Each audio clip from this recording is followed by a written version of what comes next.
Hi, I'm here to talk about why the impossible is possible to me.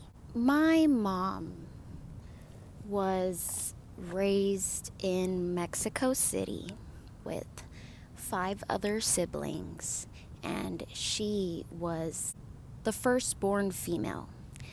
And she had to basically take care of her siblings. She was very poor. Her her mom and her dad didn't have money like that. They lived in a home that was basically a studio. It was their kitchen space, it was their living space, it was their bedroom. She lived a life that seems impossible to escape. My mom used to get beaten up by my grandma every day. My grandma would call her names. My grandma would call her ugly. She told her the only good thing that was pretty about her was her hair. She was like my mom's worst enemy. The only good that my grandma had to tell my mom is that she needed to go to school, that she needed to live the life that she was unable to live. It's crazy to think that my mom's worst enemy was actually someone who's showing her an example of what life could look like for my mother if she didn't go to school. She went to law school. She became a lawyer in Mexico. By the age of 22, she bought her own house in Mexico. And she allowed my uncle to live there.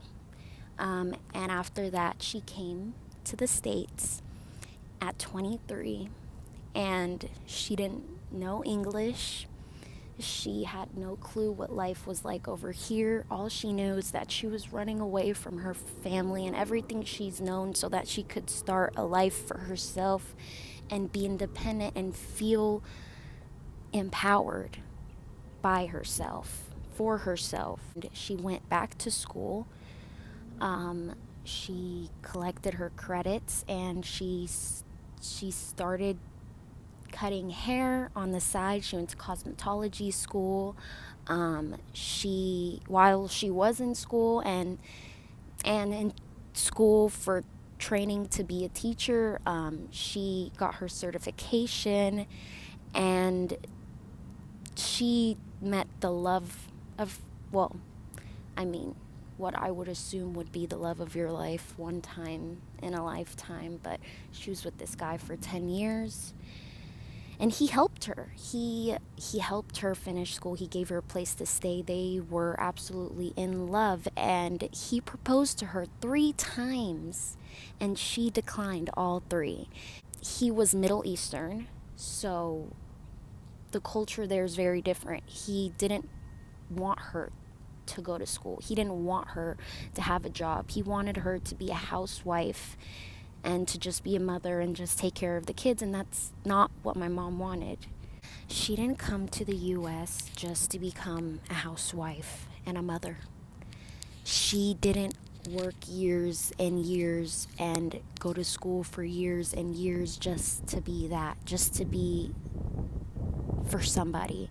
When my grandparents split, she wanted to go live with her father, but then she found out through her brothers and her grandma that my grandfather believed that a woman is only either for one man or for every man.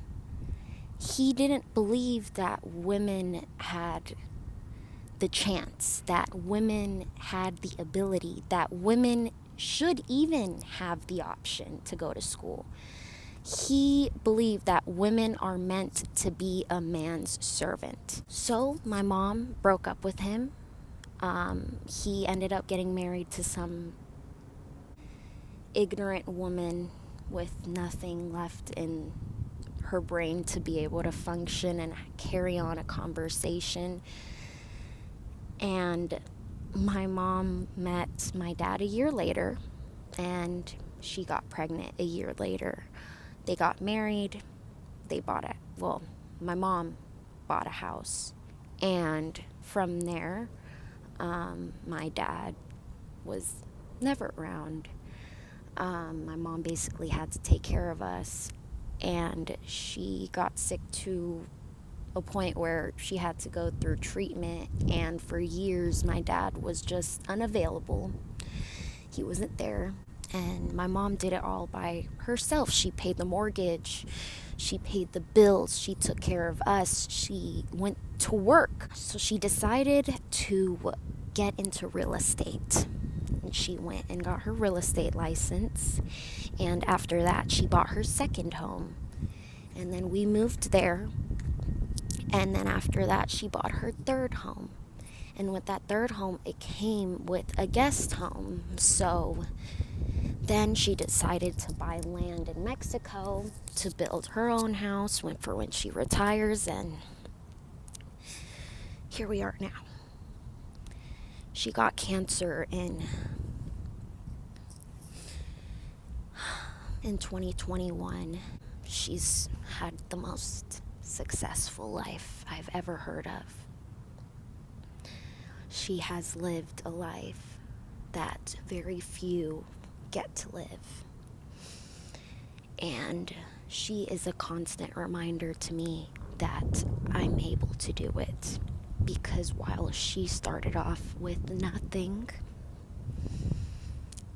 I have so much that she has been able to offer to me.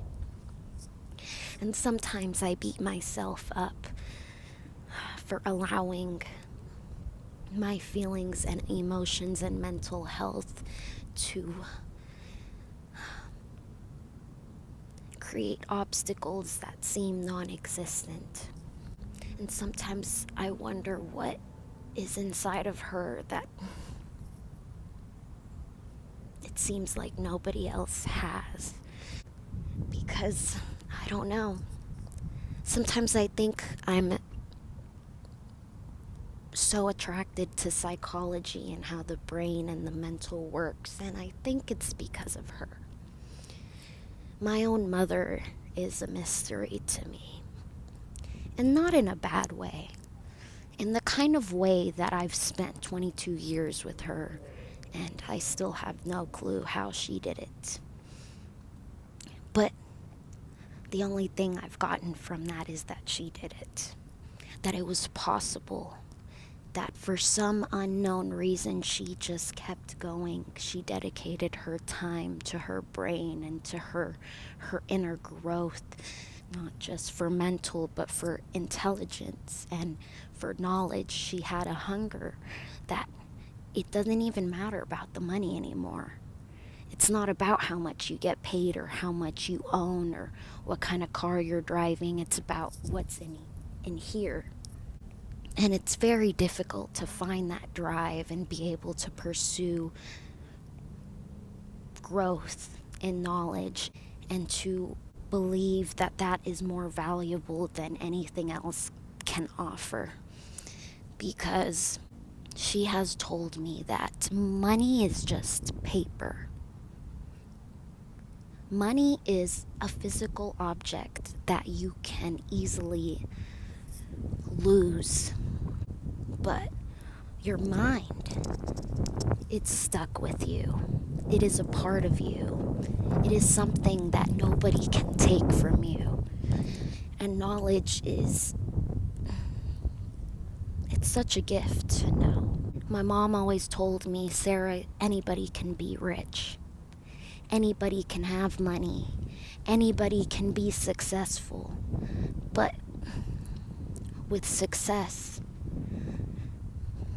comes people. And there's people out there that are smarter than you'd ever imagine. The kind of conversations that successful people have, you will never be able to contribute in if you don't have the same mindset as them. And she gave me that kind of perspective to allow me to understand that with success, you need to have connections. And to have connections, you need to have conversation. And to have conversation, you need to have knowledge. So if you ask me, how is the impossible possible. Well, to even think about it, you have to use your brain. So maybe that's just the answer you need. The impossible can be possible with your brain. The brain is the most precious thing that our bodies have to offer us. You can have a heart, but without a brain, there's no intellect, there's no actual emotion being produced. You're just living. So believe. Believe in the impossible. Believe that you can do it. Because my mom did. So do it. Don't be scared. Take the risk. Use your brain. Don't be afraid to challenge yourself and train your brain and your mind to grow and to want to grow. The more you realize that not only is your brain useful for knowledge, but it's useful for manifesting and creating the life you've always dreamed of. If you keep a positive attitude and an optimistic outlook on life, beautiful things will come out of it. So, stay safe, you guys, and happy holidays. I hope y'all take care. I love you. Bye.